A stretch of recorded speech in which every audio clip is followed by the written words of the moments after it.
Et bonjour petite fougère de YouTube. Nous nous retrouvons pour une nouvelle séance de lecture et nous sommes sur une nouvelle séance de stream également.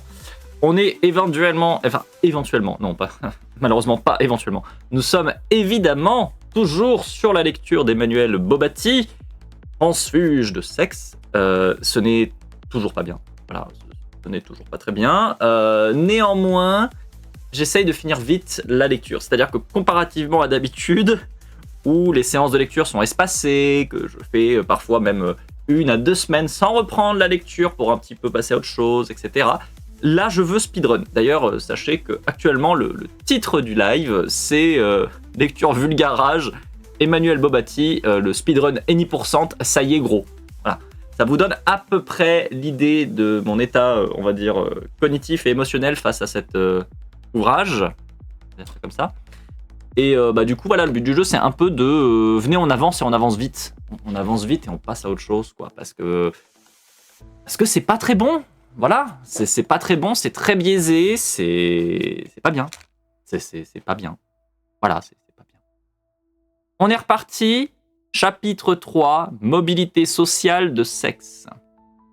Étrange de se retrouver exilé de son propre sexe jusqu'à des frontières qui ne seront jamais les siennes. Leslie Fenberg, Stone Beach Blues.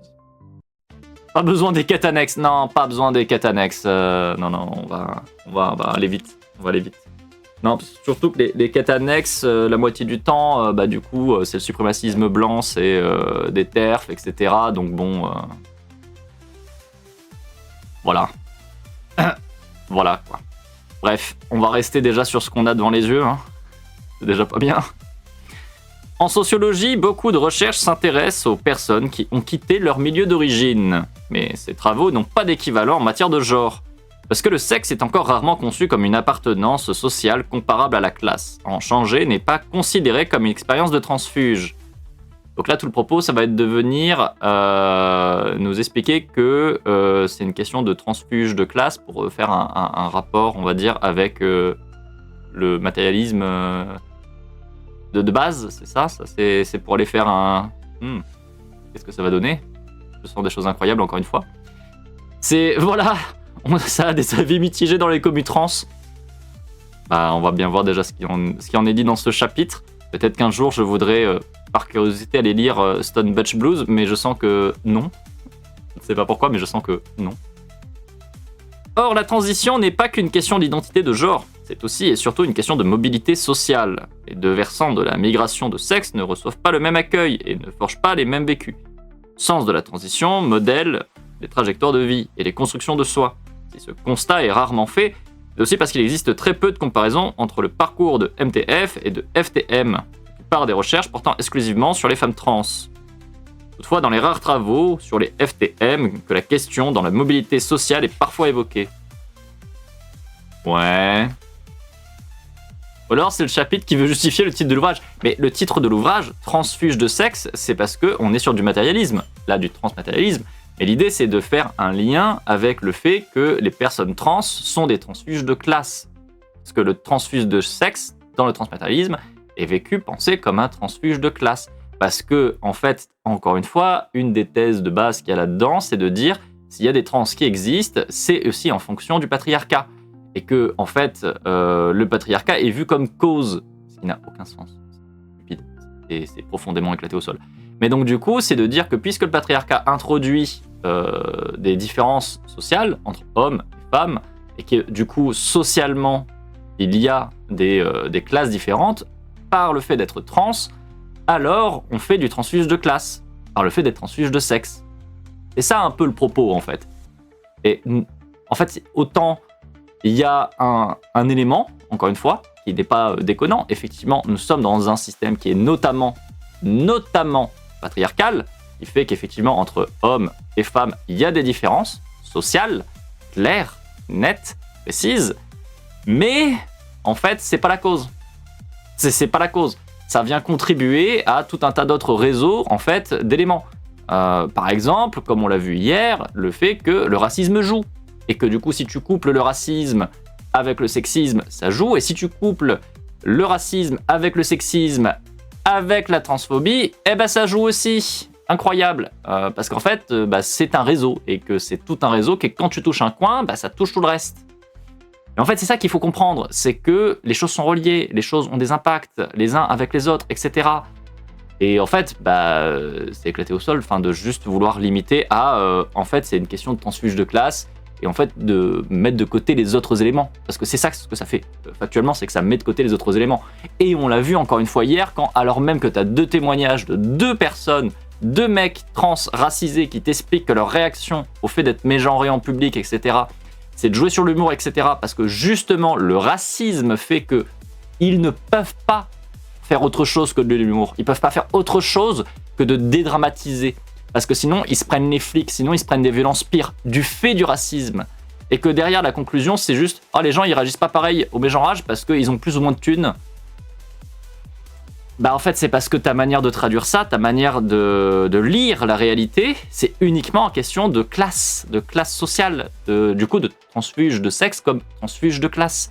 Et en niant les éléments annexes comme le racisme, par exemple, basiquement. Et encore une fois, ça va sur tout le reste. Ça va sur les questions de validisme, ça va sur plein de trucs en fait.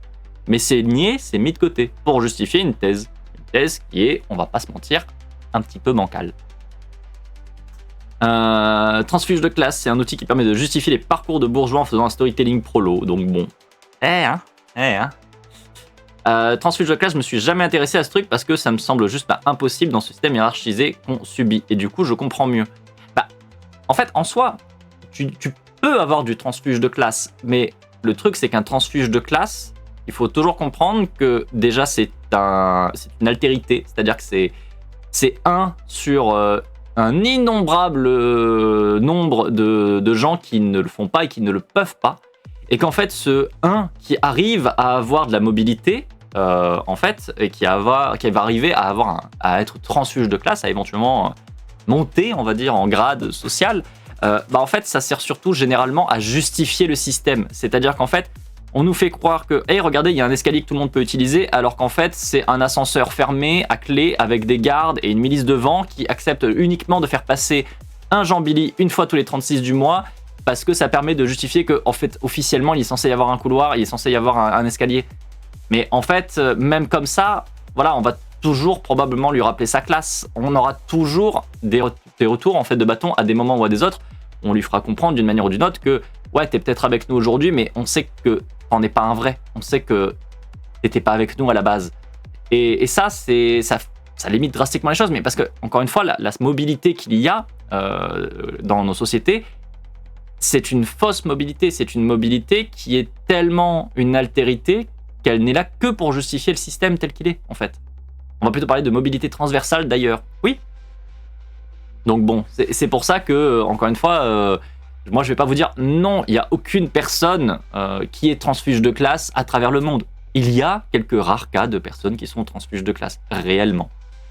Mais avec un certain nombre de limites à prendre en compte. Et de fait, ce n'est pas des systèmes qui permettent d'avoir des transfuges de classe en fait. Ça n'a rien à voir. Surtout, tu déplaces en général un capital à la fois. Un capital dit bourgeois, c'est un ensemble composé par pourquoi IDEJA Par déjà l'habitus, la façon dont on apprend à vivre et à interagir sur le milieu social en gros. Ouais, complètement.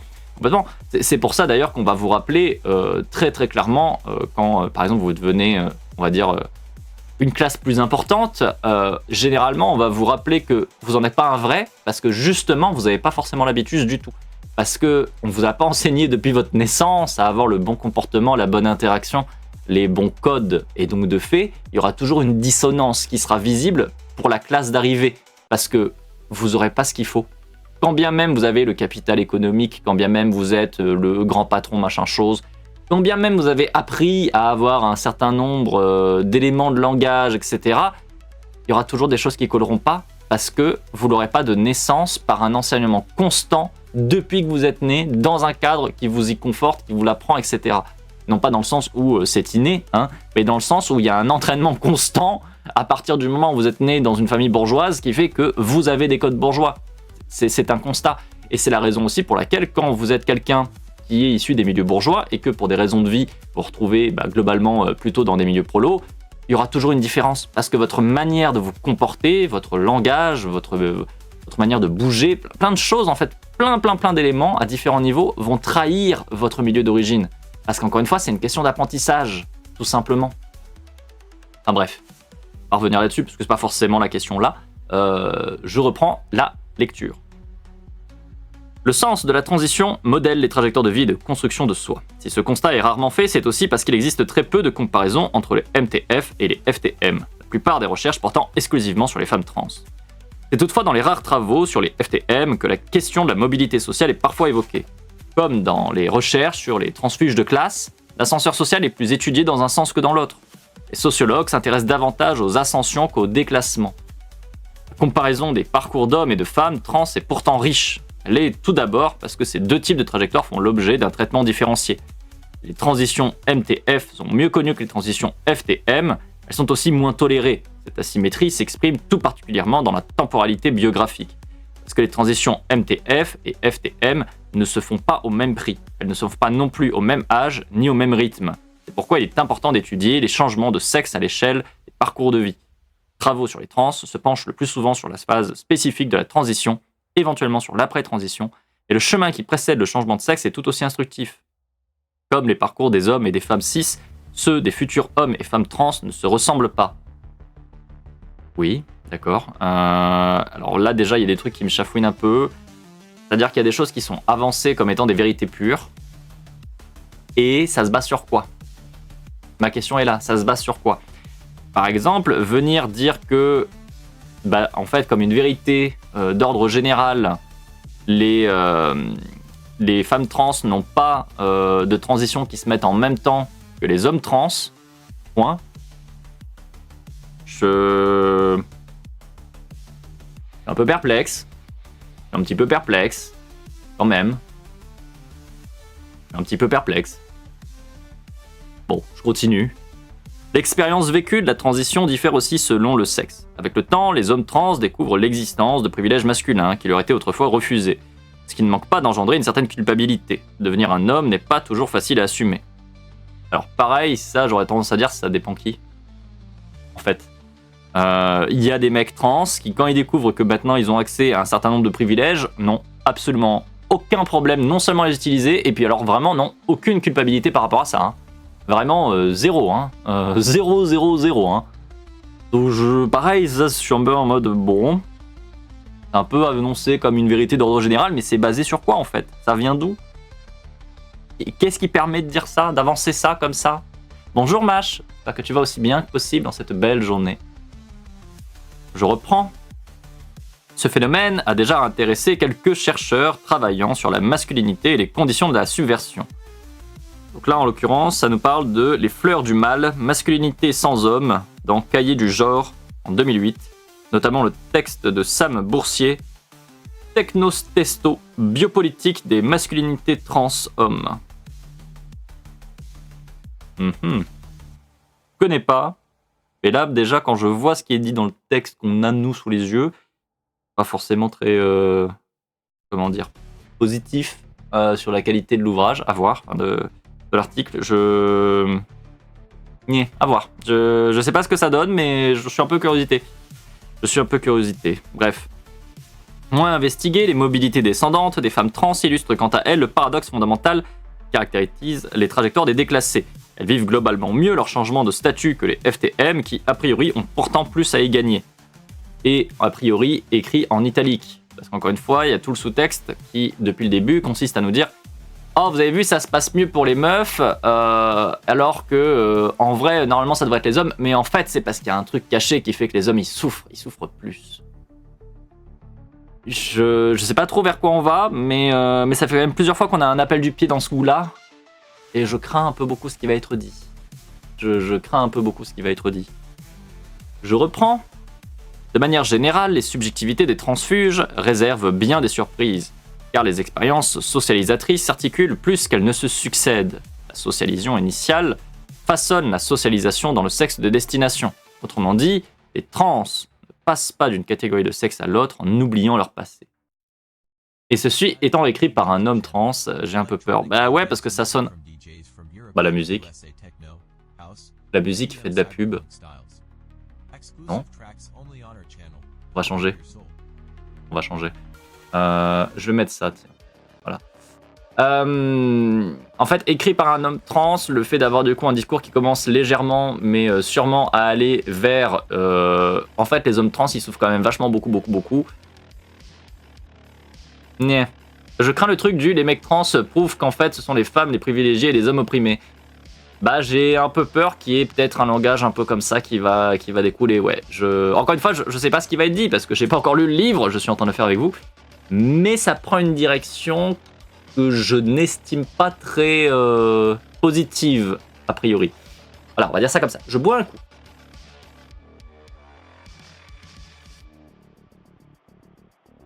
Ah.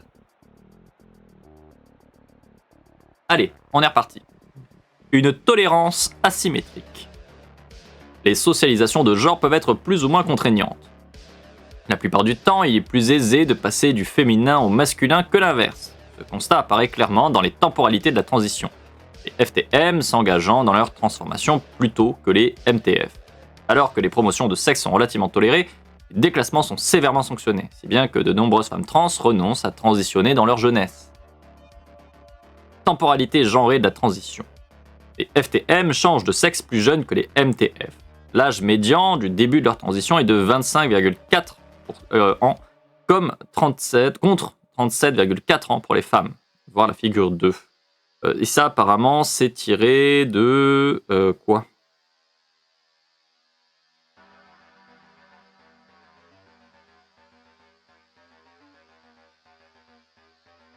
C'est tiré de rien. Attendez, je regarde s'il y a un truc qui est quelque part dit. Non, ça y est, c'est page d'après. L'hypothèse d'un effet de génération... Non, en fait, c'est tiré de rien. D'accord, c'est tiré de son étude à lui, de ses... Ah bah oui, c'est la fameuse source de l'enquête trans et santé sexuelle de l'INSERM de 2010. Celle qui a touché 322 personnes en tout et pour tout. Voilà. La fameuse enquête qui, comme je vous l'ai dit, pose un peu problème pour être pris comme référence du fait que c'est une institution qui a quand même un très petit échantillon qui est un très petit échantillon français et plutôt parisiano-centré. Disons que pour avoir une validité, c'est un peu discutable. Un peu beaucoup discutable. Voilà. Et ouais. Vas-y, on arrête et on va tous à la plage manger des chamallows vegan. Ouais, parce que manger des chamailloux vegan, j'ai pas envie, merci, mais non. L'école du doigt mouillé. Non, apparemment, c'est pas que l'école du doigt mouillé, c'est l'école du doigt mouillé INSERM. Attention, c'est un peu mieux. Je reprends. Donc, leurs trajectoires familiales sont aussi différentes. Le fait d'avoir connu une union, d'avoir fait des enfants avant la transition est plus répandu chez MTF. Une proportion de 47,9% d'entre elles a déjà été mariée ou paxée par le passé contre 15,8% des FTM. Ces unions préalables étant en grande majorité des relations hétérosexuelles dans le sexe d'origine. Par ailleurs, 44,8% des MTF déclarent avoir eu un ou plusieurs enfants, contre seulement 8,4% des FTM. Si l'on présente les choses autrement, on observe que 93,9% des personnes trans ayant eu des enfants sont des MTF, tandis que seulement 6,1% sont des FTM. Alors là, on revient sur un problème, c'est qu'en fait, on peut faire dire un peu ce qu'on veut à tes chiffres. Pourquoi ? Parce qu'en fait, si déjà tu as une différence à cause de pression sociale, etc., sur le fait que tu ne transitionnes pas au même âge en fonction de ton genre, bah ça sous-entend que d'un côté, tu as le temps de faire des enfants, de l'autre, non. Bah, voilà, factuellement, en fait, il a l'élément aussi à prendre en compte, quoi. Les études statistiques pour les nuls, bah un petit peu, ouais. Tes chiffres, en fait, ils sont très jolis, mais ils vont pas indiquer une causalité. Pas là, pas comme ça. C'est... Enfin, non. Bref, je vais juste reprendre et continuer. Hein. Les hommes trans transitionnant plus jeunes que les femmes trans, le paramètre de l'âge peut ici introduire un effet. Ah bah oui, c'est bien de le dire quand même. Merci. Les personnes qui ont changé de sexe plus âgées ayant davantage eu le temps de se reproduire. Mais toutes choses égales par ailleurs, à âge égal notamment. Ouais. Les MTF ont toujours 3,5 fois plus de chances d'avoir eu des enfants que les FTM avant leur transition. Et alors bah encore une fois, on essaie de nous faire dire quoi avec tes chiffres en fait. On note par ailleurs que le groupe des femmes est plus hétérogène que celui des hommes. Les populations MTF se divisent en deux ensembles de même taille aux profils sociaux équivalents. Celles qui ont déjà connu une première vie familiale et celles qui n'en ont pas eu. Les premières transitionnent autour de 45 ans, les secondes autour de 31,2 ans. Les FTM, eux, transitionnent encore plus jeunes et font rarement famille en tant que femmes avant la transition. Il n'y a pas d'équivalent masculin du profil MTF ayant connu une première vie en tant qu'homme. Ouais. Je vais bien essayer de faire des efforts, mais là c'est difficile, ce passage, c'est poubelle. Bah, en fait, c'est que je ne comprends pas le point. Qu'est-ce qui essaye tu me donnes des chiffres, t'as fait, donne des chiffres, mais en fait, ça veut dire quoi? À quoi ça sert? Quel est le point? C'est juste pour que on ait des préjugés? Parce qu'en fait, ça reflète pas grand-chose, quoi. Enfin, c'est... Ok, d'accord. Très bien, dans une société notamment patriarcale, il se trouve que les personnes qui étaient genrées hommes à la base, bah, une fois sur deux, ils ont fait notamment des enfants. Dans une société patriarcale où on pousse les hommes à baiser à tout bas. Ouais. Ok. Et du coup, très bien. Et on constate que chez les personnes qui étaient genrées femmes, initialement, bah c'est pas le cas. Bah ouais.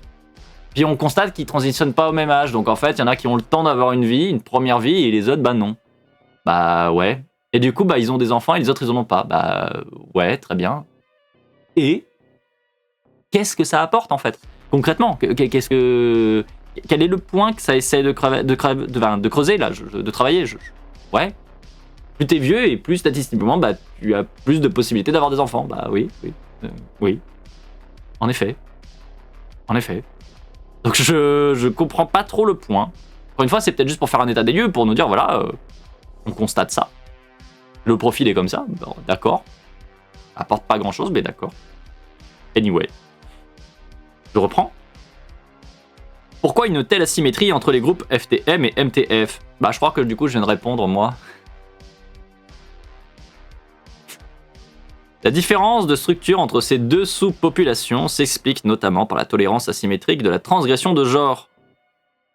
Ah non? Mais on fait pas un état des lieux avec des données aussi lacunaires, on est d'accord. Non mais on est d'accord. C'est pas très très bien. Mais alors là, surtout, la réponse à la question pourquoi est-ce qu'on voit une asymétrie entre les deux groupes, la différence de structure entre ces deux sous-populations s'explique notamment par la tolérance asymétrique de la transgression de genre. Non. Rien ne permet de dire ça, surtout pas à partir des chiffres que t'as montrés. Genre, non. Ça c'est un point de vue placé. Ça, c'est une idéologie placée. C'est parce que tu penses ça, que tu écris ça, mais en fait rien ne le sous-tend, rien ne le montre, rien ne le prouve. C'est basé sur rien. Les chiffres qui sont montrés ne traduisent pas ça en fait. C'est juste un point de vue ça. Là, ce qui vient d'être dit, c'est ta conviction personnelle, mais c'est tout. Ah, et puis c'est pire après. Faisant ce genre de sophisme, on peut déclarer que les MTF ont une espérance de vie plus réduite après transition que les FTM. Oui, par exemple, on est sur ce niveau-là de contrôle des statistiques. Effectivement. Oui. Effectivement. Donc bon, voilà. Déjà, il a été démontré que cette tolérance différentielle à la transgression de genre existe. Bah, pas particulièrement, non. Pas particulièrement, non.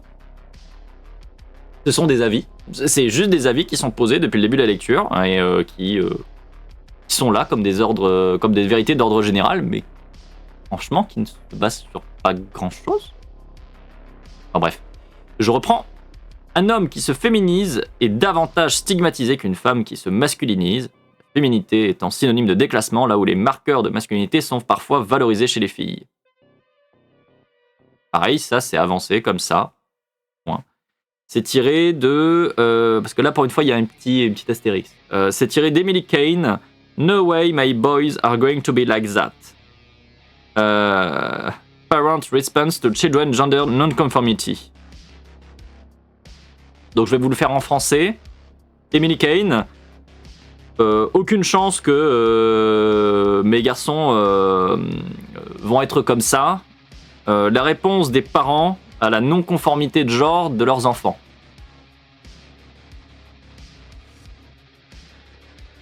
Voilà.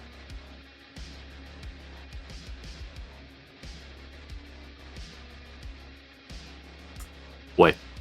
Je vais continuer, hein. Compte tenu de ce double standard, nombreuses sont les futures MTF qui craignent la marginalisation qu'induirait leur féminisation.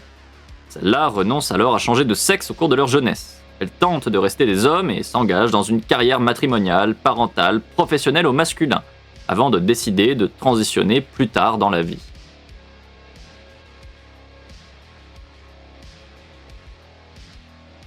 Ensuite, si on fait du matérialisme, on peut rapporter les influences d'une société sur nos parcours, situation sociale, économique, parlant patriarcat, capitalisme, etc. Bah oui. Oui. En effet, oui.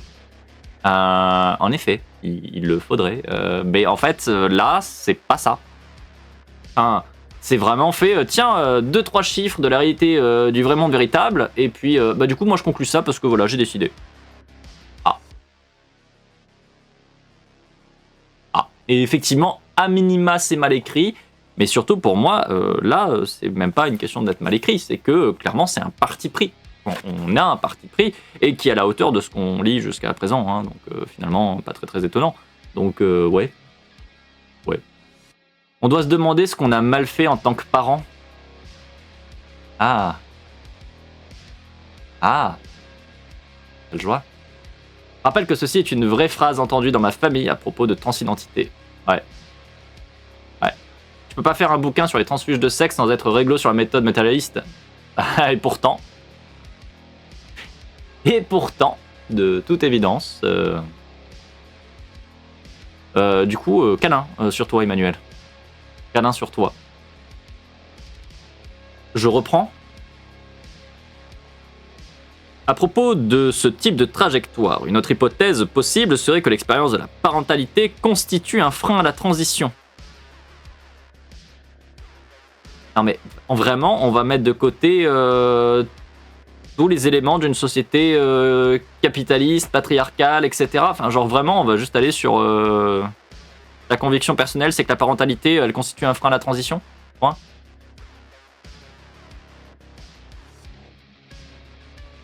Bref. Le caractère tardif du changement de sexe pourrait alors être interprété comme une conséquence de l'engagement préalable dans une vie familiale. Bah, c'est vrai que du coup, quand t'es ado, t'es déjà marié avec des enfants. Donc c'est vrai que ça fait un vrai frein. Oui, je fais preuve d'ironie. En effet. Cependant, la conjugalité et la parentalité constituent pour la moitié des futures femmes trans un moyen de mettre le désir de changement de sexe à distance, bien que cela ne soit pas incompatible avec un réel souhait d'avoir des enfants. Et pareil, ça c'est un jugement personnel. Comment tu peux estimer que pour toutes les femmes trans, ou en tout cas une grande majorité, le fait d'avoir conjugalité, parentalité, c'est un moyen de repousser le désir de changement. Bah, genre, pourquoi tu poses ça? D'où ça vient? Qui t'a dit ça? Qu'est-ce qui te permet d'avancer ça? Peut-être qu'effectivement, il y a des personnes trans pour qui, parce qu'il y a des pressions notamment sociales, etc., il y a un mécanisme de défense qui va se mettre en place visant à réduire du coup ces pressions sociétales, pressions familiales, etc., que engendre du coup la transition, et qui vont utiliser effectivement un mariage, une parentalité pour ne pas avoir à se poser la question, pour se protéger de ces pressions-là. Mais en fait, c'est pas genre une vérité d'ordre général. C'est genre un petit peu beaucoup tiens, vas-y, je t'avance ça parce que voilà, j'y crois, puis c'est tout. Encore une fois, basé sur pas grand-chose. Donc, je connais une femme trans qui a attendu que ses enfants aient 18 ans pour transitionner, mais c'est une personne. Oui, mais le truc, c'est qu'elle n'a pas attendu 18 ans pour transitionner en se disant je vais attendre que mes enfants aient 18 ans et pendant 18 ans, du coup, je ne me pose pas la question de transidentité, etc. Vous voyez, c'est pas dans ce sens-là. Elle s'est juste dit, bah, en fait, ça va peut-être provoquer des troubles dans ma famille, etc., des violences, et du coup je veux les éviter tant que mes enfants sont pas majeurs. Et à ce moment-là, bah du coup, elle a repoussé, mais elle a pas utilisé le fait d'être parent pour repousser sa transition. Vous voyez ce que je veux dire? Ça. Encore une fois, c'est un parti pris qui est avancé comme étant une vérité d'ordre général, mais qui est basé sur rien. À part une conviction, quoi, une conviction personnelle. Enfin, genre, très bien, ok, cool, mais enfin, ça reste une conviction personnelle. C'est pas genre une vérité d'ordre général, quoi. Enfin, vraiment, il y a un côté où, salut, j'avance mes théories, puis c'est tout, quoi. Enfin, voilà, c'est la stigmatisation sociale qui rentre en jeu. C'est pas la même chose, en fait. Bref, je vais reprendre. Les individus ne se découvrent pas trans à un âge avancé. La différence entre les deux profils MTF repose avant tout sur la stratégie adoptée par la personne pour affronter la stigmatisation. Bravo, je suis capable de le dire. Rester un homme et essayer de vivre en tant que tel, prendre le risque de changer de sexe. Autrement dit, il ne s'agit pas d'interpréter ce qui fait que les FTM ne transitionnent pas après une première vie familiale en tant que femme, mais ce qui fait que certaines MTF transitionnent si tard après une première vie familiale insatisfaite en tant qu'homme. Le renoncement provisoire au changement de sexe précède le projet parental. Il résulte principalement d'une violente condamnation des premières marques de féminité chez les futures femmes trans. C'est déjà beaucoup plus pertinent, voilà, bravo. Par contre, il faut quand même tryhard pour finir par l'avoir, quoi. Et c'est un peu dommage. C'est-à-dire qu'on nous balance des trucs quand même un peu éclatés, et sur la fin, on nous dit « Ah bon, en fait, il y a quand même ça, c'est vrai, oui. Bon. » Ouais, encore heureux. Bon, bref, je continue. Le déclassement interdit. Chez les femmes trans, les premiers signes de féminité sont généralement perçus comme des signes d'homosexualité. Présumés gays, c'est principalement en tant que tels que les MTF sont agressés, et cela avant même le début de leur transition.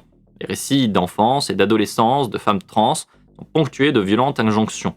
L'entourage, leurs parents, leurs pères exigeaient généralement le bannissement de toute marque de féminité, la masculinité se construisant avant tout par l'exclusion de cette dernière. Audrey se remémore les changements d'activité qui lui ont été imposés par ses parents à l'époque. On a essayé de faire de moi un garçon par tous les moyens. Interdiction de faire des activités qui pourraient être un peu féminisantes. Je faisais partie de la troupe de danse dans mes écoles, puis on m'a interdit de faire de la danse. Tout ce qui était artistique était aussi interdit. Peinture, musique. Le football, ça m'attirait pas, donc on m'a inscrit au football. On m'a inscrite dans des cours de yoga, des cours de judo. Tout ce qui était masculinisant, soi-disant. Ça a duré très longtemps, cette situation. Mais je n'ai pas changé. Rire. Bref, on m'a changé mes activités. Et au fur et à mesure, il y avait une transphobie qui s'est installée au sein de la famille, qui est passée par des gestes, par des paroles. Au fur et à mesure, ça a commencé à monter jusqu'à arriver aux actes d'agression. D'agression où on n'a pas le droit de dire certaines choses, bah sinon il y a une baffe qui part. Ouais. Et du coup, encore une fois, question bête, hein, mais là, si on suit ce qui avait été dit du coup dans les parties d'avant, on va dire que c'est parce que Audrey, elle avait envie d'avoir des enfants et que du coup, parce qu'elle voulait des enfants, elle est restée dans une identité masculine pendant longtemps. C'est ça le truc qui va être avancé. Parce qu'encore une fois, vu ce qui était dit avant, c'est ça ce que ça amène comme explication. Même si on a fini le paragraphe sur oui, bon, c'est vrai qu'il y a quand même les pressions sociales qui jouent. Le propos, c'était quand même clairement de dire bah, c'est parce qu'en fait, les femmes trans, elles veulent des enfants, et donc du coup, elles rentrent dans un schéma homme qui fait un mariage et qui a des enfants, etc., avant d'entamer une transition. Donc en fait, là, tu vois bien avec ton témoignage que bah non.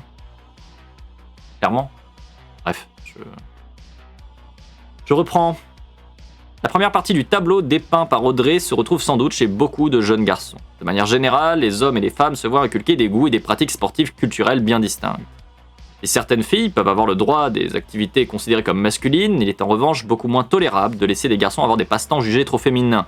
Pour cette raison, les MTF déclarent presque toutes avoir déjà subi des violences verbales, physiques, de la part des hommes de leur entourage. Contrairement à certaines idées reçues, ces violences traversent tous les milieux sociaux.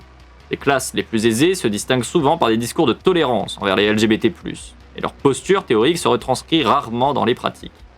Il existe en revanche des différences sexuées chez les auteurs de violences. La non-conformité de genre est bien moins acceptée par les hommes que par les femmes. Et il en est de même pour l'homosexualité, qui lorsqu'elle est masculine est souvent perçue comme une déviance du genre. Comment ça? On aborde enfin l'éducation genrée? Oh, surprise! Non, il faut bien à un moment donné quand même. À la base, c'est censé être du matérialisme, donc si on passe totalement à côté, ça aurait été quand même un peu très fort de café, comme on dit. Donc bon, au moins on y va. On va voir ce qui va en être dit, mais au moins on y va. L'ultime menace de la masculinité réside dans le soupçon d'homosexualité. Suspectés d'être des hommes homosexuels, les futurs MTF suscitent malgré elles une émotion insoutenable chez beaucoup d'hommes cis hétérosexuels. Comme le montre bien la sociologue Isabelle Claire, la figure du PD représente le stigmate suprême pour les hommes, tandis que les femmes, elles, doivent avant tout se distinguer des putes. L'idée que l'homosocialité masculine, c'est-à-dire les relations sociales entre hommes, comme l'amitié par exemple, puisse basculer dans l'homosexualité produit ce que Eve Sedgwick appelle une panique homosexuelle. Cette panique est palpable dans le récit que fait Giulia d'une agression qu'elle a subie étant jeune, alors qu'elle s'habillait déjà au féminin, mais n'avait fait aucune modification corporelle. Elle rappelle que la finalité de l'analyse sur les familles, c'est l'abolition de celle-ci. Bah ouais. Vous avez comme famille la famille que vous choisissez, et ça sera toujours nettement plus pertinent que les gens avec qui vous êtes collés juste parce que vous avez le même sang. C'était une chose très mal connue à cette époque-là, dans les années 80, assimilée à une forme d'homosexualité. Les insultes, vous savez, ça va de PD à travelot. Ce n'est pas très précis. Il y a un incident, une fois. Je revenais d'une audition de piano et je me suis fait agresser par 2 mecs. J'étais avec des copines. Je me suis fait agresser par 2 mecs qui m'ont donné un coup de poing très violent dans le visage. Donc je suis arrivé chez moi en sang. Ils ont été condamnés. Les gens qui m'avaient agressé avaient argumenté autour de l'idée d'un regard un peu suggestif de ma part. En gros, je les aurais soi-disant allumés. Le soupçon d'homosexualité peut connaître certaines variations. Ce sont les femmes trans, issues des classes moyennes et supérieures qui, comme Giulia, semblent en faire le plus les frais dans l'espace public. Il n'est pas rare que les attitudes sophistiquées des hommes fortement dotés en capital soient perçues comme des attitudes féminines par des hommes issus de milieux plus populaires. Mère de Giulia étant chercheuse et son père cadre, une certaine confusion entre marqueurs de genre et de classe n'est pas exclue dans les violences de ses agresseurs.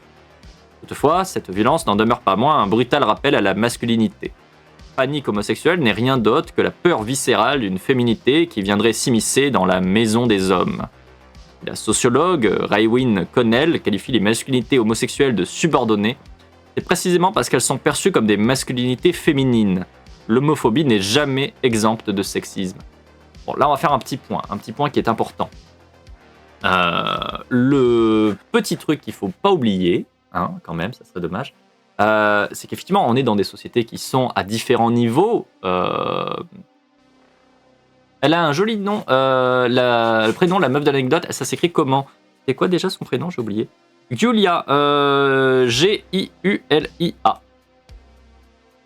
Un truc qu'il faut pas oublier, c'est qu'encore une fois, on est dans des systèmes oppressifs qui sont en réseau, qui se touchent, qui s'impactent les uns les autres. Là, en l'occurrence, on fait le lien que cette agression transphobe se fait peut-être aussi parce que cette personne est une personne qui a un haut capital social. Et du coup, de fait, peut-être aussi une attaque en fonction de ça, d'éléments sociaux issus d'un cadre différent social, qui peuvent être traduits qui peuvent traduire et qui peuvent expliquer potentiellement le pourquoi de l'agression. Sauf que, il faut jamais oublier que dans une société patriarcale comme la nôtre, sexiste comme la nôtre, et d'ailleurs ça a été rappelé sur la fin, l'homophobie n'est jamais exempte de sexisme, c'est bien. Le truc, c'est qu'en fait, cette vision des classes aisées comme étant féminisées, c'est aussi beaucoup basé sur non seulement du racisme, mais également sur du sexisme. Pourquoi ? Parce que vous avez dans les personnes qui ont un haut capital, généralement plutôt des personnes blanches, parce que structurellement, notre société est raciste, met les personnes racisées dans les cases les plus oppressées. En gros, les prolos, quoi, pour faire plus simple. De fait, vous avez un rappel constant au côté brut, sauvage des prolos, parce que en fait, il y a ce trope raciste de dire que les hommes racisés, ce sont des animaux, ce sont des sauvages. Là où les personnes blanches, elles, vous comprenez, elles sont plus raffinées, elles sont civilisées, elles sont ceci, cela. Donc déjà, il y a ce premier élément qui rentre en compte. Ensuite, faut pas oublier que effectivement, un des gros tropes transphobes, parce que ça reste quand même très très, très transphobe, c'est aussi effectivement ce côté la société et les hommes se féminisent. On le voit très très clairement dans toutes les attaques qu'il y a actuellement transphobes, LGBTophobes de manière générale dans la société. On voit très bien que les réactionnaires attaquent notamment les fameux hommes soja et autres joyeusetés du même genre sous prétexte que ce seraient des hommes féminisés. Et là, on parle y compris de mecs cis, hétérosexuels, etc. Il y a vraiment cette attaque réactionnaire systématique. Et en fait, tous ces éléments-là se mélangent. C'est-à-dire que c'est bien d'être capable de dire « Hey, l'homophobie, elle n'est pas exempte de sexisme. » Très bien. Mais en fait, elle n'est pas que exempte de sexisme. En fait, elle n'est pas aussi exempte de racisme. Elle n'est pas exempte de, en fait, à peu près toutes les oppressions qu'on a au sein de nos sociétés. Parce qu'encore une fois, les oppressions sont en réseau. Les oppressions se répondent, agissent les unes sur les autres, se renforcent. Et ça, c'est quand même un peu dommage de le résumer juste à la fin par l'homophobie n'est jamais exempte de sexisme et s'arrêter là-dessus, en fait. Oui, bien sûr, mais pas que, quoi. Ça serait bien d'agrandir un peu tes angles. Bon, après, on a vu que globalement, l'ouvrage, jusqu'à présent, les couleurs, il les voit pas. Donc, même quand c'est dit très clairement, non, c'est pas du racisme, TKT. Ah, bon, soit. Et bonjour, Siro. J'espère que tu vas aussi bien que possible dans cette belle journée. Le soja est un aliment incroyable, on peut en faire plein de trucs avec. J'adore la sauce soja sucrée. Voilà, sachez-le, c'est une de mes sauces préférées. La sauce soja sucrée, j'adore. Voilà, j'aime. Je bois un coup.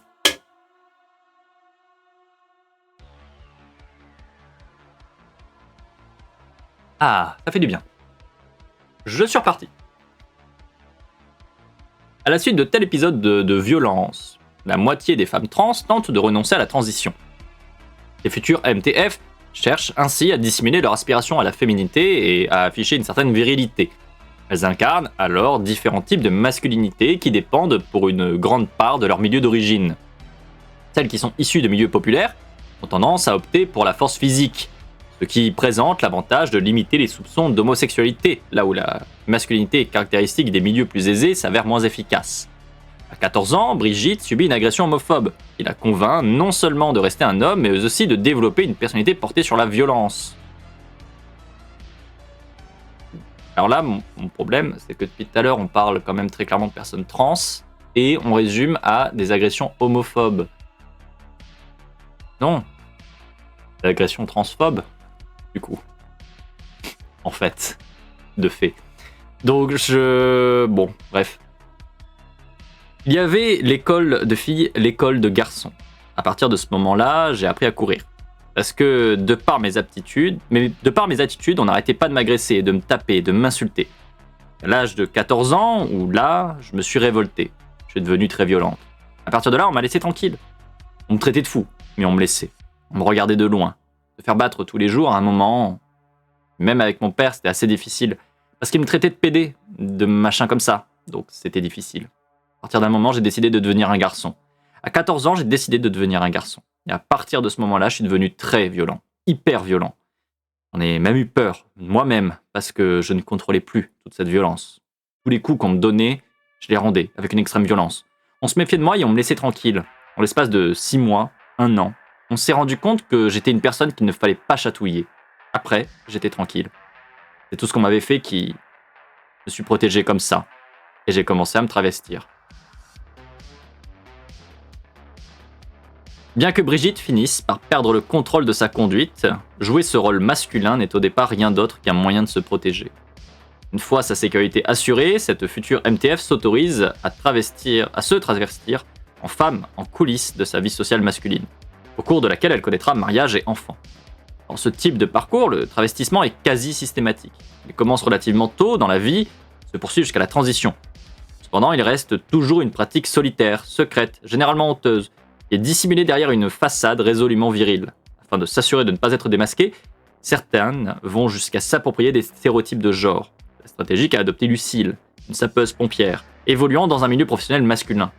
Surjouer le rôle de mec. Pas un mec macho, mais limite. Le caractère et la personnalité que je présentais aux gens, c'était vraiment mec-mec. Et puis avec les blagues de pompier, hein. L'approche musclée de la masculinité. Lucille la transmettra à ses enfants, avant son changement de sexe, son fils aîné étant lui-même devenu pompier. Les futures femmes trans peuvent ainsi endosser une posture sexiste afin de ne laisser planer aucun doute sur leur masculinité. Un homme qui assume sa domination est au-delà de tout soupçon. Ouais. Je sais pas trop dans quel angle on va, mais ok. Les MTF issus de milieux plus aisés se construisent différemment avant la transition. Elles se décrivent rétrospectivement sur un mode plutôt passif, comme des jeunes hommes se laissant porter par les codes d'une masculinité qui se réalisera lentement par la progression scolaire et professionnelle. La délégation de l'achat des vêtements masculins à des proches, généralement à la mère, revient dans de nombreux récits. Aux yeux de ces MTF, l'avant-transition constitue une longue phase d'abnégation. Au cours de cette période, nombreuses sont celles qui, comme Aurélia, se plongent à corps perdu dans les études, puis dans un métier qu'elles conçoivent comme masculin. Je me suis réfugié dans les maths. C'est pour ça que j'ai fait ingénieur. Comme j'étais assez brillant à l'époque, ça me permettait vis-à-vis des autres d'avoir ma place. J'avais des copains, pas beaucoup quand même, assez brillants aussi. Donc on avançait. J'étais assez brillant. Je dis brillant, elle dessine des guillemets avec ses doigts, pour être consistant. J'ai envie de dire brillante, mais bon. J'étais brillant en maths. J'ai fait maths sup, maths spé à Nice. Mes parents m'avaient trouvé une chambre, donc je travaillais beaucoup, tous les soirs dans une chambre louée. J'étais une geek avant l'heure, moi. J'avais eu les premiers ordinateurs, j'avais fait des programmations quand j'étais encore chez mes parents. C'était tout un monde à moi, un peu logique, qui m'extrayait du monde de la relation, de la sexualité. Ah, ça on sait, hein. Nous sachions, hein, dans les métiers des ingénieurs, on sait qu'il y a beaucoup de catgirls. Nous sachions bien. Dans le monde informatique parallèle de cette MTF, pas besoin de se soucier des relations et de la sexualité. Alors oui. C'est-à-dire qui assigne nécessairement à un sexe. Cet univers où elle s'oublie à ses atouts. D'ailleurs, je me permets de faire un petit aparté. Il y a un truc qui m'agace sur ce chapitre depuis le début. C'est qu'on ne parle de transition de sexe que en rapport avec la sexualité. Et ça me fatigue. On va dire ça comme ça. La question du genre n'est pas la question de l'orientation. Hein ? Le cul, c'est une part de nos vies, potentiellement, et notre rapport au cul est une part de notre vie. Ok, très bien. On peut potentiellement se rendre compte par notre orientation sexuelle que potentiellement il y a des codes sociaux de notre identité de genre qui sont à remettre en question parce que tout simplement on va relationner avec des gens qui vont nous faire voir, nous faire comprendre que en fait nous il y a des choses qui nous vont pas dans la manière dont en fait on performe, on va dire, dans la manière dont on évolue au sein de la société, qui peuvent peut-être amener à terme à une remise en question de notre identité de genre. Mais notre identité de genre, ce n'est pas où est-ce que je mets mes organes. Voilà, on va dire ça comme ça. c'est pas qu'est-ce que je fais avec. Enfin, c'est deux choses, quoi. Merde. Oui, alors effectivement, les aces n'existent pas a priori. Donc, mais bon, ça, on est habitué. Donc, envie de dire que voilà, quoi. Hein. Je ne connais pas beaucoup de milieux où, à part les milieux ace, hein, s'entend, où en fait les aces sont pris en compte, sont pensés, existent. Donc bon, voilà quoi. Donc bref. Il y a une construction genre qui se fait par rapport aux injonctions de performance sexuelle étant ado. Voilà, totalement. Et donc ça peut avoir un rôle fondamental dans la perception de soi, donc dans la constitution de son genre. Ça, je suis totalement d'accord. Je suis totalement d'accord là-dessus. A contrario, c'est pas forcément la direction qui est prise et qui est montrée. Voilà. Dans le monde d'ingénieur, il y a surtout 90% de petits bourgeois intellectuels pas assez friqués pour se payer un cabinet d'avocats. Non, je suis pas salé et haineux. Non. Techno, dans le milieu informatique, il y a aussi beaucoup de catgirls. C'est l'internet qui l'a dit. Voilà. Niquez-vous les aces. Attends, wait a minute. En vrai, il y a beaucoup de gens qui pourraient dire ça premier degré, tu sais, malheureusement. Donc bon. Et qui verraient pas le problème. Hein, donc bon, voilà. Le nombre de fois où quand tu dis... Bah, en fait, le sexe, je m'en bats les reins. La réponse qu'on te donne, mais vraiment, je pense que c'est le cas sur quelque chose, à part mon cercle proche, des gens qui me connaissent, etc., hein, s'entend évidemment, et qui du coup m'acceptent comme je suis, et qui ont un minimum de réflexion sur ces questions-là. En dehors de ça, donc, qui est un tout petit nombre, la plupart des gens, 9 cas sur 10, quand tu dis un truc comme ça, c'est « Non, mais c'est juste parce que t'as pas été avec la bonne personne ». Voilà, c'est ça la réponse. Donc littéralement, la réponse c'est « Mais niquez les aces, niquez plus !» Voilà, c'est littéralement la réponse qu'on nous donne. Hein. Donc, bah en fait, t'es là, tu fais bah va te faire foutre, hein, écoute. Mais pas moi. Bisous. Donc bon, bref, voilà.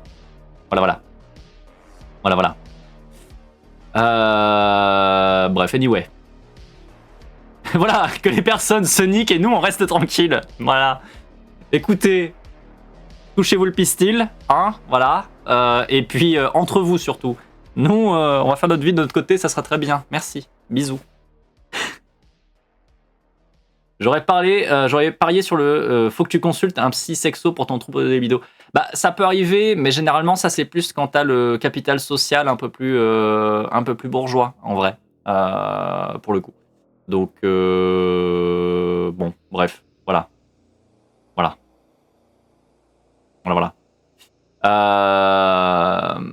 Quand même plutôt, genre la plupart des devs de base sont pour la plupart des ingés et des cadres. C'est justement un poste qui est lié à un statut social aisé. Je suis assez d'accord, hein, le milieu informatique est pas particulièrement différent du milieu ingénieur. En fait, c'est beaucoup des profils très identiques, très semblables.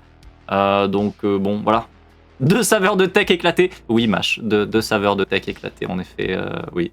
Les deux sont pas bien, et les deux sont donnés, quoi. Voilà. Et dire que j'ai abandonné ce milieu aisé, bah en vrai, je pense que t'es pas la seule personne dans ce cas-là, hein. Parce que encore une fois, quand tu es une personne qui appartient à des groupes minorisés, même si tu viens à la base d'un cadre bourgeois aisé, etc., généralement tu te fais mettre au banc en fait, très très facilement, très rapidement. Donc bon, voilà. Aisé, un en burn-out ou de droite, l'informatique. Oui. Oui. Everything is bourgeoisie. Always has been. Bah, c'est que la bourgeoisie cadre un peu beaucoup quand même les relations sociales qu'on a dans nos sociétés, au même titre que beaucoup d'autres éléments. Donc bon, voilà. Surtout qu'en France, les formations sont pour la plupart issues de formations d'ingénieurs, et il y a très peu de formations au niveau moins important. Ouais, complètement. Moi, encore une fois, je suis psychologue social du travail des organisations. Sachez qu'en France, j'ai un statut ingénieur. Voilà. Sachez que personnellement, de par ma formation, par la formation que j'ai faite, je suis ingénieur de formation. C'est-à-dire que je suis considéré comme une personne qui est ingénieur dans le fait de créer du coup des formations, etc. C'est un statut ingénieur. Voilà, techniquement, à l'heure actuelle, si je ne faisais pas du stream et j'étais en entreprise, j'aurais un statut cadre ingénieur. En étant psychologue social. Vous voyez ? Donc bon, bref. Voilà. Je viens pas du tout d'un milieu aisé, loin de là, mais l'informatique c'est très accessible via le public et du coup j'ai facilement eu un bon salaire rapidement. Ok. Après ça reste un milieu du coup qui a été aisé au moins pendant un temps pour toi, de fait. Avec évidemment une très grande facilité à le quitter et à ne plus en être dedans, dès le moment où tu arrêtes d'être dans cette structure-là et dans les structurations qui attendent, mais voilà. Je fais peut-être partie des ingés de milieux aisés rejetés parce que minorisés, ou alors complètement. Je pense plutôt complètement, Jean-Mi, vu ce que je connais de toi. Je pense complètement. Je pense que oui, tu souscris à ce groupe. tu fais partie de ça.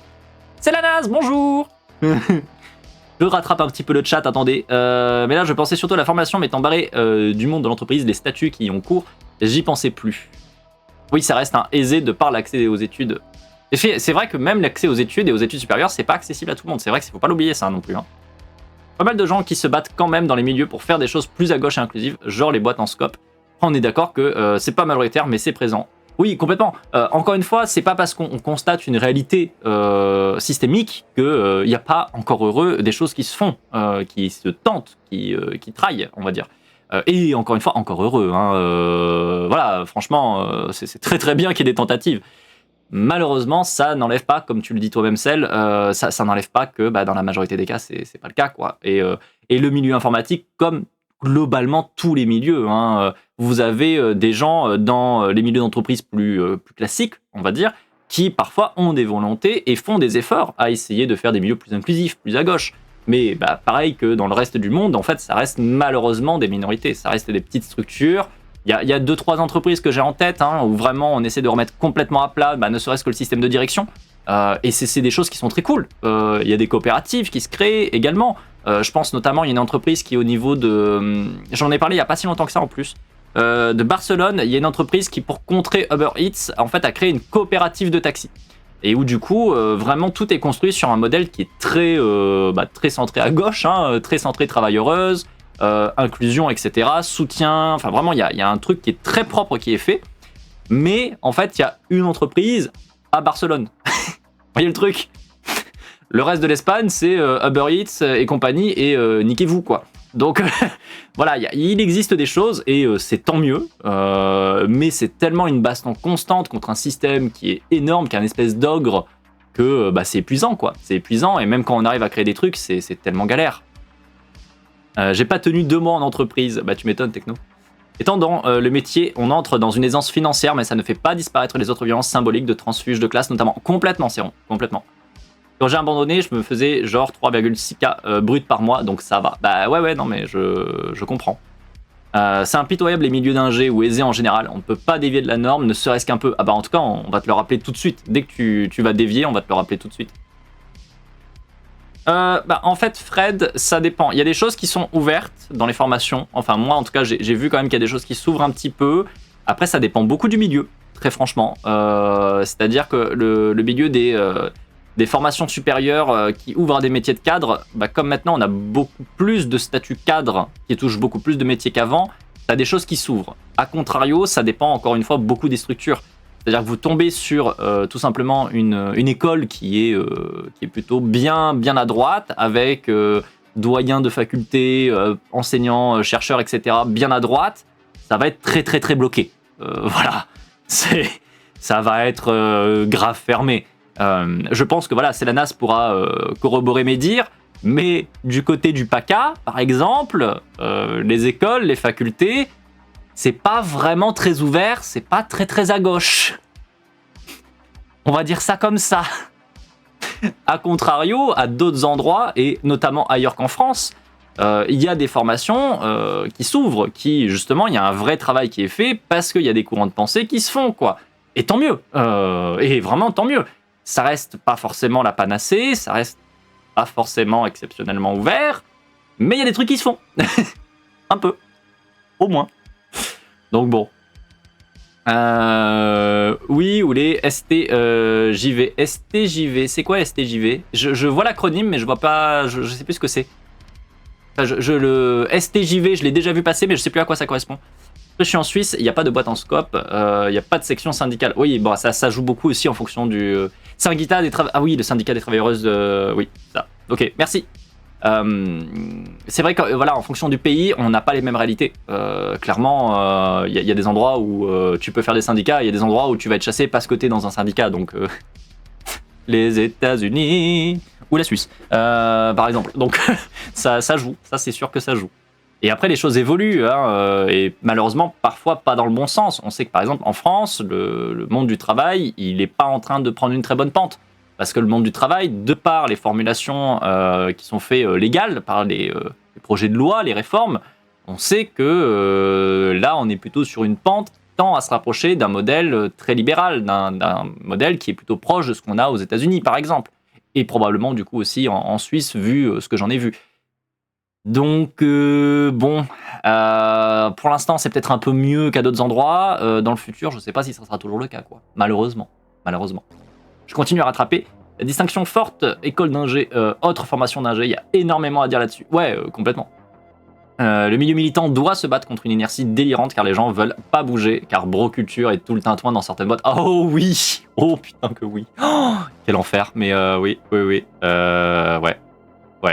Ouais. Je vois que Céron d'ailleurs, elle a répondu la culture bro chez les devs. Hein. Ouais. D'ailleurs, le fait que l'info soit un peu science dure derrière salle, ça compte aussi. Je vais pas mettre guillemets parce que trop à mettre, n'est-ce pas? Devenez trans, les devs, c'est bien. Voilà, faisons une révolution, devenez trans et tout se passera bien du coup. On ira vers une meilleure société. Le code du travail suisse ne protège pas contre le licenciement syndical. Bah, ça m'étonne pas beaucoup. Ça m'étonne pas beaucoup, malheureusement. Je reprends la lecture. Je sais plus où est-ce que je m'en suis. Ah oui, j'en étais là. Donc, c'était Aurélia qui avait tout simplement mis 200 points dans les expériences bro pour passer au sein d'un monde informatique, justement. Elle était dans la performance masculine pour pas qu'on l'emmerde. Donc, dans le monde informatique parallèle de cette MTF, pas besoin de se soucier des relations et de la sexualité, qui assignent nécessairement un sexe. Cet univers où elle s'oublie à ses atouts. Il lui permet au moins d'acquérir un statut social d'homme, une place. À ressources égales, les MTF qui transitionnent tard dans la vie et qui bénéficient d'un certain nombre de capitaux accèdent à des formations et des métiers qui sont plus valorisés que les femmes cis. La reconnaissance masculine dont elles bénéficient est investie pour mettre le désir de transition à distance. Mathsup, Mathsp, école d'ingénieurs, les MTF s'engagent souvent dans des parcours scolaires, universitaires, professionnels, dans des filières fortement masculinisées. C'est également le cas pour celles qui ont suivi des études courtes comme Brigitte. J'étais routier pendant 23 ans. Disons que la route, c'est un métier solitaire. C'est beaucoup d'heures. On se tue à la tâche. On ne pense à rien d'autre. Ça permet de s'occuper l'esprit. En fin de compte, c'est une fuite en avant. Ce que fuit Brigitte n'est autre que son désir de transition. Elle ne franchira le pas qu'à 48 ans. Le déni de ces femmes trans se ressent dans la sphère professionnelle, autant que dans la sphère familiale, où elles embrassent une vie de mari et de père. Toutefois, ce type de parcours ne concerne que la moitié des MTF. Bon, là, il y a un truc qui me chafouine un peu, c'est que je trouve que c'est mal formulé. Voilà, à minima, parce que je ne connais pas encore une fois l'auteur, je ne vais pas me permettre de présumer de ce qu'il pense et croit, sauf quand c'est de manière évidente démontrée. Il y a un côté qui me dérange dans le sens où il y a ces femmes trans vont vers des métiers masculins, point. Et t'es là en mode, c'est quoi un métier masculin? Ok, tu donnes quelques exemples, mais c'est forcément masculin. Disons que c'est un peu discutable, je l'aurais pas forcément présenté comme ça. Je pense que je l'aurais présenté un peu différemment. Mais bon, bref. Ensuite, un deuxième point qui me chafouine un petit peu, c'est notamment ce que je viens de lire là. Ce que fuit Brigitte n'est autre que son désir de transition. Pareil, j'aurais pas tourné ça. Brigitte et d'autres femmes trans qui vont donc dans des métiers qui sont perçus, qui sont valorisés, en tout cas quand ce sont des hommes qui les exercent, en fait, elle y va dans cette direction-là parce que, en fait, ce qu'elle fuit, c'est l'oppression transphobe. Ce qu'elle fuit, c'est les violences transphobes. Ce qu'elle fuit, c'est les conséquences de son désir de transition, de son besoin de transition. Et c'est pas pareil, en fait. Parce que d'un côté, il y a, en fait, les femmes trans vont fuir la transition, et de l'autre côté, on comprend que les femmes trans fuient les violences du fait d'être des femmes trans, et choisissent donc de performer sur des critères masculins. Et c'est pas tout à fait la même chose, en fait. Genre même, c'est pas du tout la même chose. C'est un peu con, quoi, parce que, encore une fois, c'est mettre un élément comme cause qui est en fait une conséquence. C'est une conséquence, c'est pas la cause. C'est comme, pour faire une comparaison, c'est comme si vous êtes enrhumé, et vous êtes enrhumé, la cause, c'est de tousser. Non, vous toussez parce que vous êtes enrhumé. C'est pas parce que vous toussez que vous êtes enrhumé. Vous êtes enrhumé et donc vous toussez. Vous voyez, il y a un lien de cause à effet qui est inversé, qui est pas bon. Il y a un truc là qui est un peu, pour moi, bancal, à minima. On va dire ça comme ça. Je reprends. J'ai vu le marqueur de fin de VOD, mais je vais pousser un tout petit peu avant de couper. L'autre moitié des femmes trans transitionnent plus jeunes, sans avoir connu de première vie au masculin. Du fait de leur jeune âge, elles sont plus vulnérables face à la stigmatisation et à la marginalisation. D'autant qu'à la différence des jeunes hommes trans, elles bénéficient rarement d'un soutien parental. Pour gagner du temps, nombre d'entre elles tentent de dissimuler les premiers signes de féminisation. C'est notamment le cas de celles qui ont une activité professionnelle, souvent encore précaire. Les MTF qui transitionnent jeunes peuvent brièvement se travestir en homme et connaître une forme de double vie inversée. Il en fut ainsi pour Danielle, lorsqu'elle travaillait au masculin dans un bureau de poste, alors qu'elle avait déjà commencé son traitement hormonal. On disait bic et bouc, expression qui désigne le fait d'être androgyne, à l'époque. J'évitais les talons aiguilles et les jupes pour aller à travailler, mais autrement, j'essayais d'avoir une tenue un peu neutre. Sans se masculiniser à outrance, Danielle essaye de camoufler son processus de féminisation. Les femmes trans qui se trouvent dans cette situation ne surjouent pas la masculinité, mais cachent leur féminité de manière transitoire dans certaines situations professionnelles, familiales ou administratives cruciales. D'une manière ou d'une autre, toutes les transitions MTF présentent une période de dissociation entre rôle social et conviction intime. Simplement, cette dissociation est plus ou moins durable. Si les temporalités biographiques varient fortement parmi les MTF, il n'en est pas de même pour les hommes trans. Et là, je vais canner pour un autre truc. Voilà, là je vais faire du coup l'arrêt là-dessus, mais d'abord je vais expliquer pourquoi je vais canner. Putain de merde, les non-binaires, ça existe pas, la compte ta race ?